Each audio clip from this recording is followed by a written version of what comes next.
নমস্কার বন্ধুরা, সবাইকে স্বাগতম আমার চ্যানেলে। আজ আমি তৈরি করব খুব সুন্দর ও সাধারণ একটা বাঙালি রান্না, সর্ষে পোস্ত দিয়ে বাটা মাছ। এই রান্নাটা খুব সহজ, খেতেও অসাধারণ। চলো দেখে নিই কী কী লাগবে।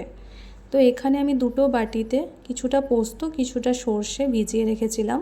তো সর্ষের মধ্যে 1 চিমটি লবণ দিয়ে ভিজিয়েছি। এরপর একটা মশলা বানাবো, তার মধ্যে থাকছে কাঁচা লঙ্কা, পেঁয়াজ, আদা।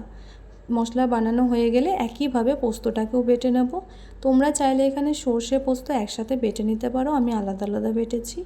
তো সর্ষে বাটাটাকে আমি একটুখানি ছেঁকে নিচ্ছি। ছেঁকে নেওয়া হয়ে গেছে। এরপর নুন হলুদ দিয়ে বাটা মাছগুলোকে একটুখানি মাখিয়ে নিয়ে গরম সর্ষের তেলের মধ্যে দিয়ে আমি এগুলোকে ভেজে নেব।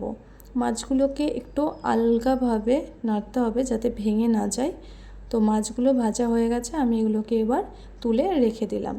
ওই একই সর্ষের তেলের মধ্যে আমি একটুখানি কালো জিরে ফোড়ন দিয়ে বেটে রাখা মশলাটা দিয়ে দিলাম। তার মধ্যে একটুখানি দিয়ে দিলাম হলুদ গুঁড়ো দিয়ে দেওয়ার পর ভালোভাবে মশলাটাকে কষিয়ে নিতে হবে যাতে পেঁয়াজের গন্ধটা না থাকে। এরপর দিয়ে দিলাম বেটে রাখা পোস্ত বাটাটা দেওয়ার পরেও আবার 2 মিনিট মশলাটাকে ভালো করে কষিয়ে নিতে হবে যাতে মশলা থেকে তেল ছেড়ে আসে। তো ভালোভাবে আমি মশলাটাকে কষাচ্ছি। এরপর আমি এর মধ্যে দিয়ে দিলাম স্বাদমতো নুন। এরপর দেখতেই পাচ্ছ যে তেল ছেড়ে এসেছে। এরপর আমি সর্ষে বাটাটা অ্যাড করলাম। সর্ষে বাটা অ্যাড করার পর বেশিক্ষণ নাড়ার দরকার নেই। তারপর দিয়ে দিলাম পরিমাণ মতো জল দিয়ে দেওয়ার পর ভালোভাবে ঝোলটাকে ফুটতে দিতে হবে।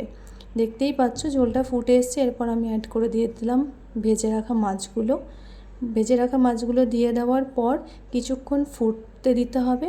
ভালোভাবে ফুটে আসলে এর মধ্যে আমি দিয়ে দেবো কাঁচা লঙ্কা দিয়ে দেওয়ার পর তোমরা কাঁচা সর্ষের তেল একটুখানি দিয়ে দিতে পারো, আমি আর কাঁচা সর্ষের তেল দিলাম না। তাহলে তৈরি হয়ে গেল গরম গরম সর্ষে পোস্ত দিয়ে বাটা মাছ। গরম ভাতের সাথে খুব খেতে ভালো লাগে। যদি রেসিপিটা ভালো লাগে তাহলে লাইক, শেয়ার, সাবস্ক্রাইব করতে ভুলবেন না। ধন্যবাদ।